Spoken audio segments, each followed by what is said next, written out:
Shalom semua, perkenalkan nama saya Fernando Cahayaputro dengan NIM 20 2017 047. Di sini saya akan mempresentasikan penelitian saya dengan judul Pengembangan Komik Potongan Zelens sebagai media pembelajaran matematika pada materi bangun ruang sisi datar dengan dosen pembimbing Bapak Danang Setiadi SPD MPD.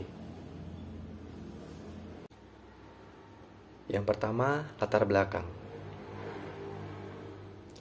Bangun ruang sisi datar merupakan salah satu materi yang diajarkan di kelas 8 SMP. Hal ini sesuai dengan yang tertuang dalam Peraturan Menteri Pendidikan dan Kebudayaan Republik Indonesia Nomor 37 Tahun 2018 tentang perubahan atas Peraturan Menteri Pendidikan dan Kebudayaan Nomor 24 Tahun 2016 tentang kompetensi inti dan kompetensi dasar pelajaran pada kurikulum 2013 pada pendidikan dasar dan pendidikan menengah. Dalam peraturan tersebut diharapkan peserta didik mampu menentukan dan menemukan luas permukaan serta volume bangun ruang sisi datar serta dapat menghitung luas permukaan dan volume gabungan dari beberapa bangun ruang sisi datar. Namun pada kenyataannya masih terdapat peserta didik yang menganggap sulit materi ini. Penelitian Mutia 2017 menunjukkan bahwa peserta didik kesulitan dalam menguasai konsep balok dan kubus, serta kesulitan dalam menemukan rumus luas permukaan dan kesulitan menggunakan rumus luas permukaan balok dan kubus. Salah satu hal yang menyebabkan peserta didik kesulitan menguasai konsep adalah metode pembelajaran yang kurang tepat. Guru hanya menekankan konsep yang mengacu pada hafalan, penggunaan rumus tanpa mengetahui asal rumus tersebut sehingga berakibat peserta didik cenderung mengesampingkan konsep dasar. Dalam proses pembelajaran materi bangun ruang sisi datar, dibutuhkan visualisasi terhadap bangun ruang sisi datar agar peserta didik mampu memahami konsep dari bangun ruang sisi datar. Penelitian Melinda dan kawan-kawan 2019 mengatakan bahwa materi bangun ruang sisi datar merupakan ruang lingkup geometri yang membahas tentang kubus, balok, prisma, dan limas yang membutuhkan visualisasi dalam proses pembelajaran agar konsep bangun ruang mudah dipahami. Oleh karena itu, dibutuhkan suatu media pembelajaran yang dapat memvisualisasikan konsep bangun ruang sisi datar. Salah satu media yang dapat digunakan adalah komik. Komik adalah salah satu bentuk sajian cerita dengan gambar yang mudah dipahami dan ditangkap isinya, sehingga digemari oleh anak-anak maupun orang dewasa. Komik dapat dimanfaatkan sebagai media pembelajaran karena dapat memuat dan menyampaikan informasi kepada siapapun yang membacanya. Media komik adalah salah satu sumber belajar yang dapat membantu peserta didik dan juga menggantikan posisi guru dalam proses belajar mengajar baik dalam kelas maupun di luar kelas. Penggunaan komik sebagai media pembelajaran memiliki banyak keuntungan. Salah satunya adalah efisien waktu dan tenaga karena dapat digunakan siswa berulang-ulang untuk belajar mandiri. Penggunaan komik juga dapat meningkatkan antusias dan semangat siswa dalam mengikuti kegiatan pembelajaran. Terdapat beberapa penelitian yang sudah mengembangkan komik sebagai media pembelajaran. Yang pertama, Linggi 2016, dan penelitian selanjutnya yaitu Witanta, Beduri, dan Ingana 2019.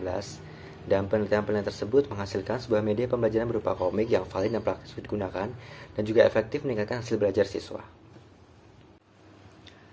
Selanjutnya, tujuan penelitian. Tujuan penelitian ini adalah untuk mengetahui apakah komik yang dikembangkan valid, praktis, dan efektif untuk digunakan. Selanjutnya adalah metode penelitian.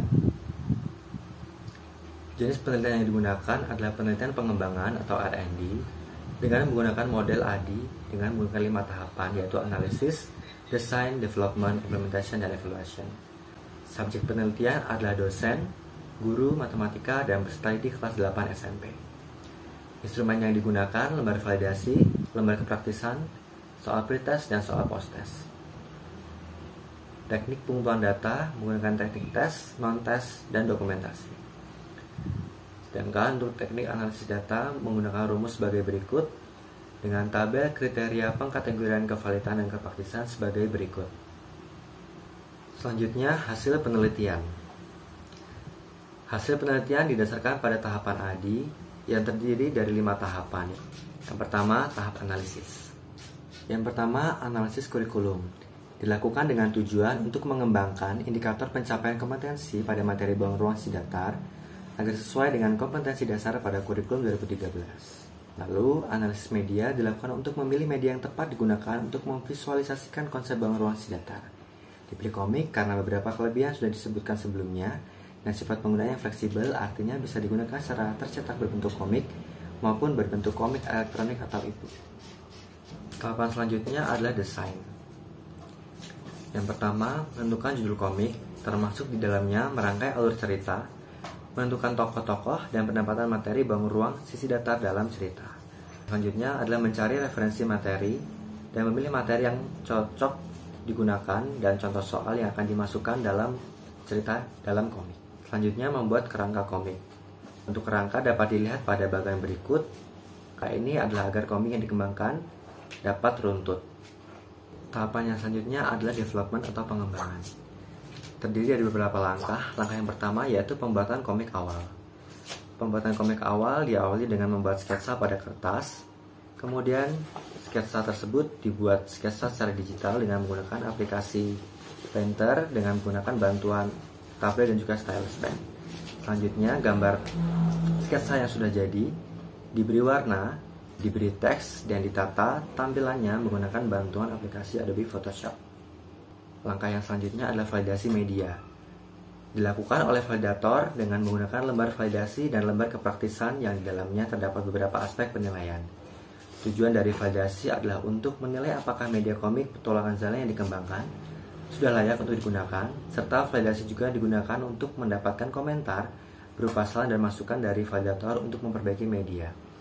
Langkah yang ketiga adalah revisi produk. Saran dan masukan yang sudah diberikan pada tahap validasi tadi digunakan untuk memperbaiki komik yang sudah dikembangkan. Adapun bagian-bagian yang diperbaiki adalah indikator pencapaian, pengenalan tokoh yang kurang lengkap, materi yang tidak runtut, penjelasan rumus kurang, beberapa desain kurang sesuai, dan pesan yang dapat diambil dari cerita. Dan ini adalah beberapa bagian yang sudah direvisi. Yang pertama, tokoh, sebelah kiri adalah sebelum direvisi, dan yang sebelah kanan adalah sudah direvisi. Tahapan selanjutnya adalah implementasi. Uji coba dilakukan secara online pada 10 peserta didik kelas 8 SMP yang berasal dari 3 sekolah yang berbeda. Langkah yang dilakukan pertama adalah mengumpulkan peserta didik dalam grup WhatsApp, kemudian memberikan pretest, dan juga memberikan komik secara online berbentuk ebook, dan beberapa hari kemudian diberikan post-test. Hasil pretest dan post-test diupload di Google Form beserta dengan saran dan komentar mengenai komik yang sudah dikembangkan. Tahapan selanjutnya adalah evaluasi. Pada tahap evaluasi dilakukan pengujian terhadap hasil validasi dan hasil pretest dan post-test untuk menguji kevalidan, kepraktisan, dan keefektifan media yang dikembangkan. Yang pertama, hasil validasi media. Tabel hasil uji kevalidan dapat dilihat pada tabel berikut ini, menghasilkan rata-rata sebesar 90,14 dengan kategori sangat valid. Artinya media yang dikembangkan sudah valid. Lalu kepraktisan media. Tabel hasil uji kepraktisan media memperoleh rata-rata sebesar 96,2% dengan kategori sangat praktis. Artinya media yang dikembangkan sudah praktis untuk digunakan. Selanjutnya, uji keefektifan media.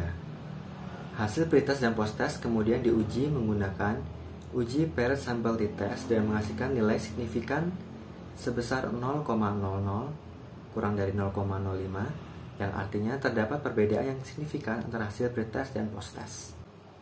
Dengan demikian dapat dikatakan bahwa komik yang dikembangkan sudah efektif untuk meningkatkan hasil belajar. Yang terakhir adalah kesimpulan.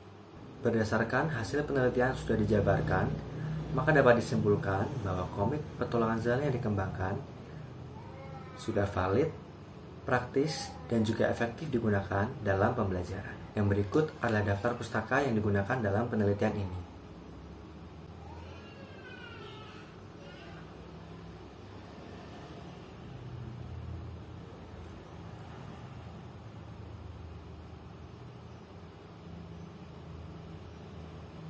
Demikian presentasi dari saya. Kurang dan lebihnya saya mohon maaf. Terima kasih.